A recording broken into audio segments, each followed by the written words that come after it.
He looks different, doesn't he? Clean. No, you're not clean. You're just not fluffy. Hair's got nothing to do with cleanliness, dear. No. I liked your hairy biker look.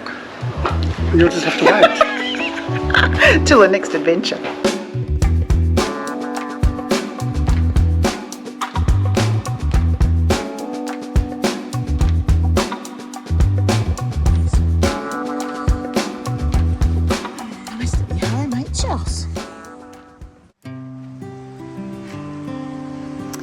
Well, we're going to clean the bikes today.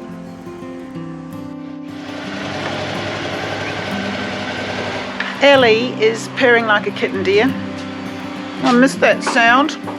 Hello, viewers. Guess what we're doing today? Washing the bikes. So we thought we'd do our wrap up today as part of the process. Good morning, Stevie. Oh, what's happened to you? Where's Papa Smurf gone? It's called maintenance look. It is. Self-maintenance, bike maintenance. Yes. So we've been adjusting, getting used to being at home. We both had haircuts. So we've got our laptop out here. Oops, there's our laptop. With the budget, and we're going to wash the bikes and have a little chat to you along the way. So let's see how this goes.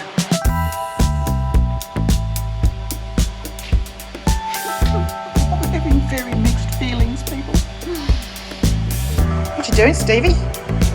Measuring out each one is a washing surface. Well, there you go. This is Ellie, for viewers, if you just discovered us. Ellie and I have just ridden around Australia with Steve and Cooper. And even if you're in the shittiest of moods, it was very hard to stay shitty on a lovely canary yellow bike. These are all the bugs that you'd ever get riding around Australia. We have not washed the bikes once on the trip. Here you go. She's a dirty girl. 3 essential items cleaning my bike. Not my teeth, but Ellie's teeth. Yes. So Ellie's going to go to a new home. She's going on bike sales this weekend. So if this video gets up and she's been sold, do tell your friends. She has not skipped a beat. Fully serviced, on time, loved to death. Seems like a lot of stuff to me, but anyway, Steve likes to do a proper job. That's how much dust you get inside after going around Australia. And seriously, it looks worse than it actually is. It is not that dusty. Poor little Ellie. Some boy will probably buy you and thrash you in the mud. Yeah, I know you'd love it, you old dirty girl. And he may have a few more bugs than me because Cooper was mostly in the front. This is Cleo. Welcome to the family. Cleo has just over 8,000 Ks on her. We got her last week from Ashmore. There's a tiny bit of vision of us riding her home. This is Cleo, and Stevie's got a nice wet day to ride it back to Toowoomba.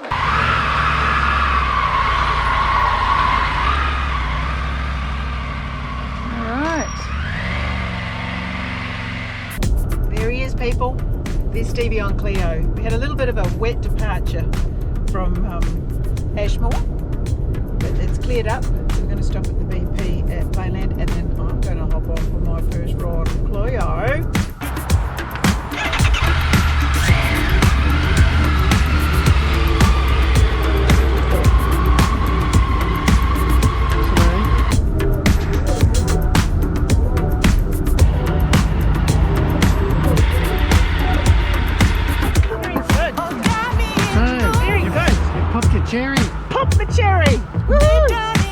But I tried the cruise control, slipped it in sports mode, you know.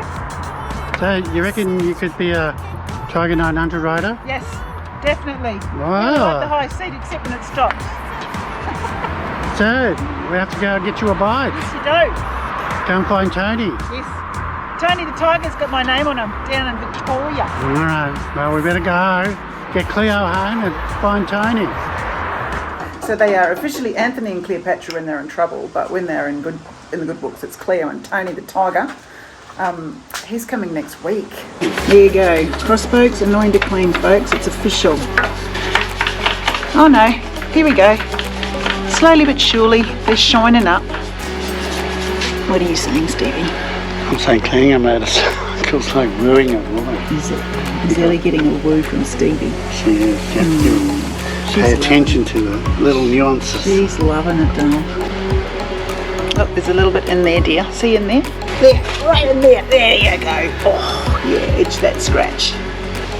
Are we there yet? We're a long way off. At least the guys stopped sanding next door, so it's a little bit quieter.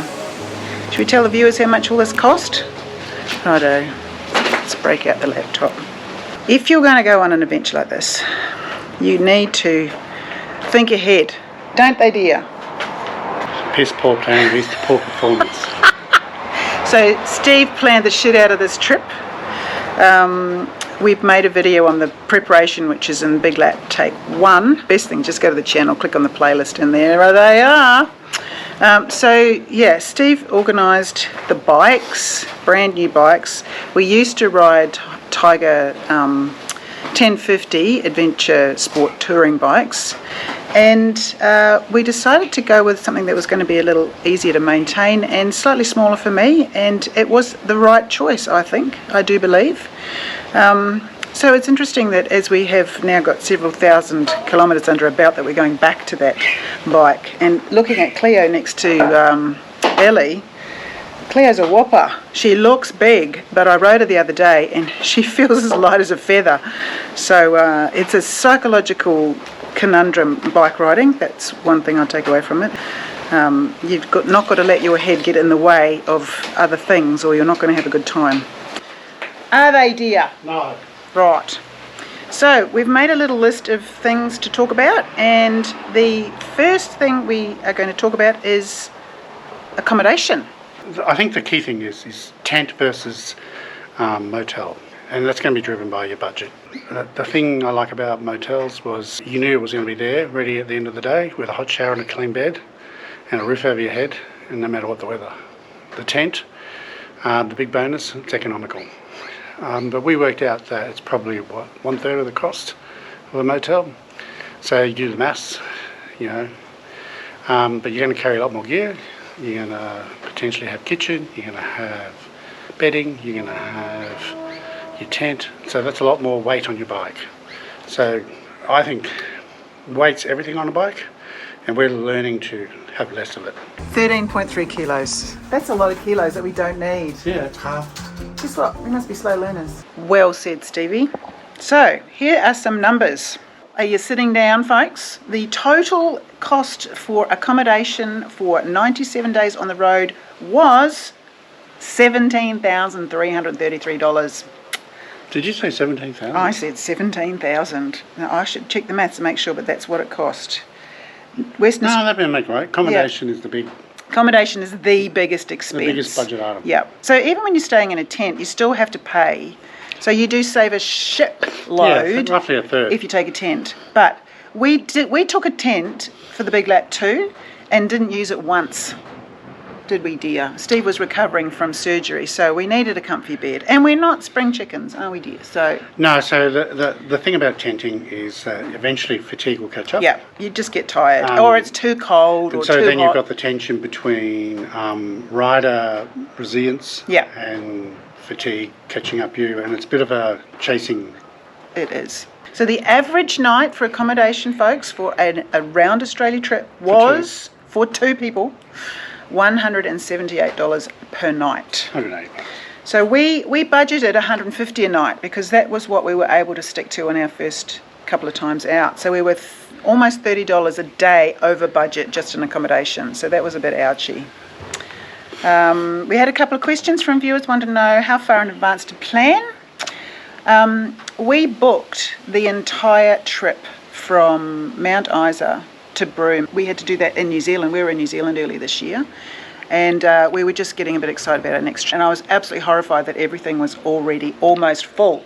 So places that we might want to go back to, like I'd quite like to go back to Lake Argyle and places like that. You would have to book if you really wanted in peak season. So high popular spots. A really long way ahead. You essentially have to book. But you could wing it on less popular, especially if you're tenting. Well, we met bikers who did wing it. Yeah. But I'm not a fan of anxiety. I've got enough of my own. I don't need to add to the mix. I think eventually for me, the idea after a long ride of I like to know where I'm going. spending another half hour setting up where I'm Yeah. going to spend the night, Yeah. as opposed to just getting off your bike, having a shower, and then going down the pub. That's right. It's a personal thing. Yeah. How do we book accommodation? I generally go Google, town name, accommodation, flicks up a map, and then I look at where the motels are in relation to walking to services. But the tip is you go direct. Yes, book direct, because we've been had trouble. Sometimes you've got to change your plans due to weather, and it's very hard to extract any money out of booking.com once they've taken it. Or they take your money really, really Yes, so you've got to read the fine print sometimes. Sometimes they will call you and you didn't read my website, which says so and so and such and such. So, and then we had to make a couple of calls where we just went, stuff it, we're not going there because the weather's too horrible, and we did our dough. That happened a couple of times, didn't it, Dale? I think we did. We lost a night. Ballarat. Because yeah, Ballarat 2 nights. But also because sometimes it depends on if you get, like I was feeling a bit tired and a bit crook, so I want an extra night of bed. Yes. What aspects did we look for accommodation? Had to be walk to a pub, pretty much.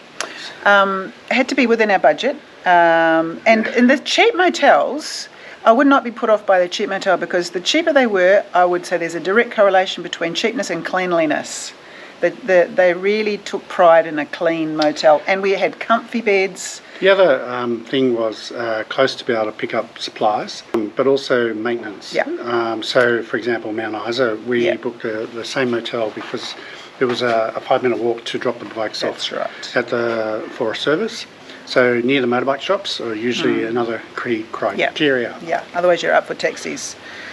Okay, so that's accommodation. So why don't we clean some more bike and we'll come back to the next category. It's all pretty.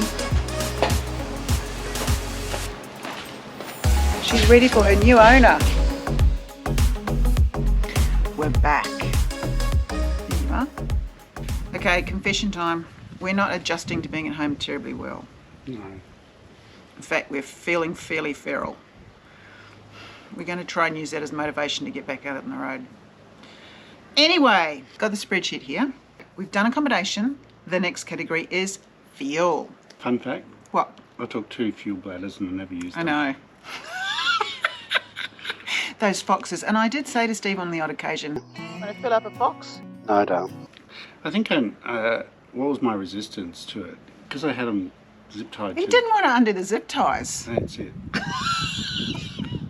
Anyway, if we go around again, I suspect we will still take a fuel bladder. Yeah. But to be perfectly frank, there are petrol stations easily along the way, unless you're going to do, crazy ass mad riding up roads and back places. You do need extra fuel for that reason. But we've got 20-litre tanks on the V-Strom. If we're just doing highway, we would get 450 out of a tank. Stop it. Doesn't she look pretty? Stop it. Cost of fuel for the trip for 2 bikes was $3,600. So that means for 1 bike it was about $1,800. What would you put the average price of fuel at? It varied. I think the most we paid... $1.80 a litre? No, I didn't actually keep track of the average fuel prices. Average fuel per day for 2 bikes was $37.50. Yeah. So if you're on 1 bike, it's half of that. Alrighty. Yes, we did have this crazy loyalty to BP. I think it's the green and gold. I think it's because there's canola everywhere or there's wheat everywhere and BP's green and gold. It could be just that simple. It was more to do with crumb things. They did have nice crumb things, yes, but we're getting to food next. Sorry, BP Gunnaday, you were very rude. People just have off days. Yes, all I do is she's having a bad day. But to be fair too, sometimes we found there's this stereotype of a biker out there, and so when they see you rocking in your gear and your big boots and your bushy beard and your tooth missing, Dale, sorry to say, if they've had a bad experience in the past, maybe they carry that with them. But okay. So, all right, next category, food and beverage. Favourite subject. So, as you will have seen, we're quite like our food and beverage. The total food and beverage spend for 97 days was $9,291. sounds like a lot of money. On a daily average, it was $95, which was $5 a day more than our last trip out. What I liked about the top end was that we could supplement breakfast and sandwiches. Yes. So we're really only buying a dinner. So we made wraps, as and you when would we're see. in the southern part of Australia, we basically drop the breakfast and everything, and so we end up buying more meals. Yes, we did. So I think again, the more remote, the less yeah, it'll cost you. And I think we did a bit of comfort you spending on food at the end too. We were getting tired. We said, "Oh my God, we're going to have it." And so we started having one meal and sharing in the territory. And part of the reason for that is that their portion sizes are out of control big, weren't they, dear? What have you done? Gone big. But in all fairness, we probably could have got away with sharing. We could have shared a lot more. A lot more than we did. And you just get hungry and you have a beer and hungry and then you go, I want a whole meal to myself and actually... And the first time out, we weren't actually drinking. We were trying to drink 0 beers, and we'd done that to save money. If you don't drink beer, you save a shitload.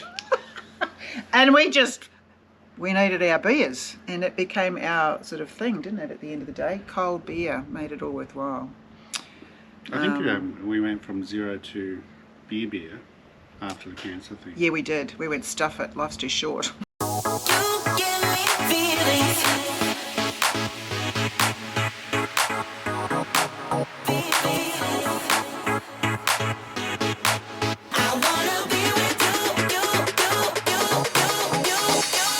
Alrighty, next category, maintenance.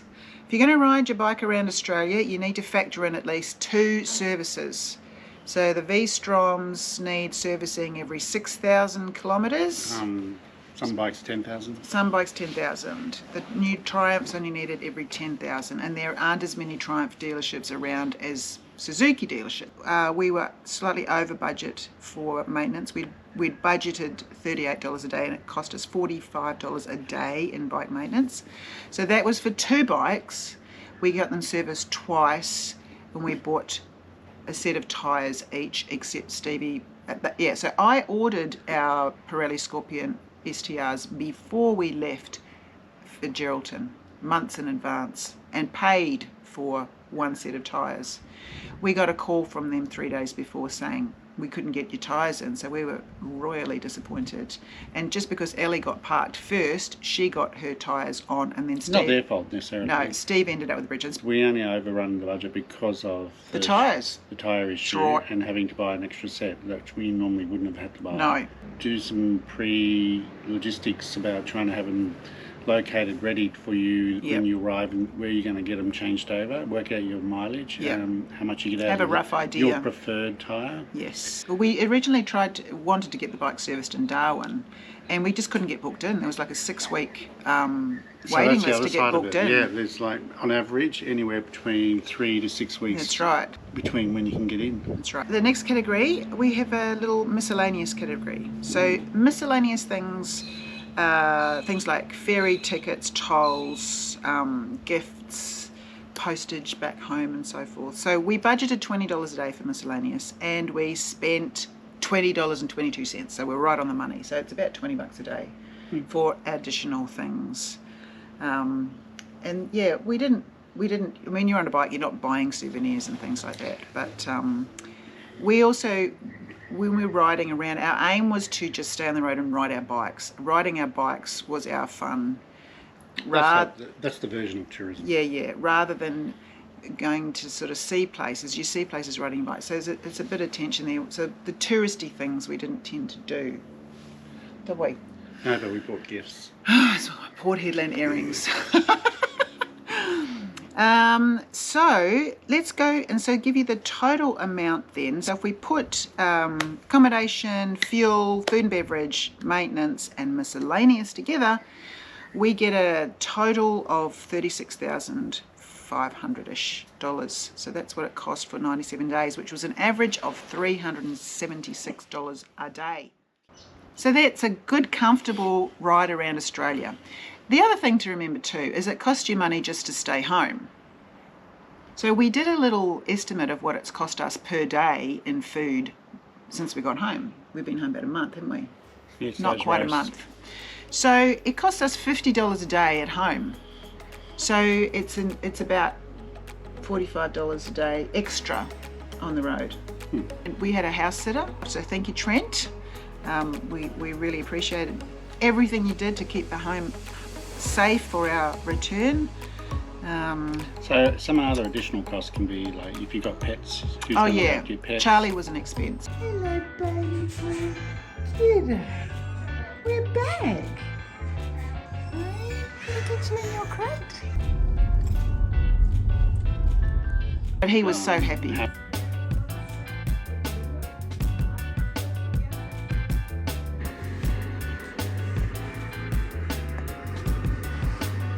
Normal service has resumed. So that's about it. So And then, as they say, you've got to be prepared for the oh, post-trip yes. It's like, now what do you do? Look, you try to stay kind, courageous and curious, and we're actually going mad. Tony comes on the 9th of November, and we will take Tony and Cleo for a little ride. And we've had one little nibble on Cooper on bike sales, but so far we're going to be a 4-bike family for a little while. What do you reckon, Dal? Just get a bigger shed and keep collecting bikes. So alright, so folks, we might leave it there. Have a look out for the encore. There's not a lot of talking, it's just riding. So rather than slow TV, it's kind of fast TV, but you know, if you feel like 13 minutes of I like the encore. a love letter, it's our love letter to the road we travelled. So, It's our road, as and we we say, loved it. Thanks for watching. Thanks for watching. Hit the big thumbs up. Oh yeah, And subscribe. So big thumbs down up, below. subscribe down below. So you can see if we get back on the bikes and have another little To adventure. coin a phrase from Nora Lee from Itchy Boots. What does she say? If you like this video, See you in the next video. give me a big thumbs up. And I'll see you in the next video. That's what you say. Subscribe down below. Bye. So yes, anyway, homage to all the Are you finishing? bike. You're models. waffling now. He's waffling. See? Too What? much time. Yes. Now what? So Now you practice what you preach, basically. we've got lots of watts. Far too many watts. We don't know what to do with them. No, Watch this space. I've got some ideas. You don't. Alrighty. I'm curious. Goodbye. Bye. Stop it. You just put your videos on.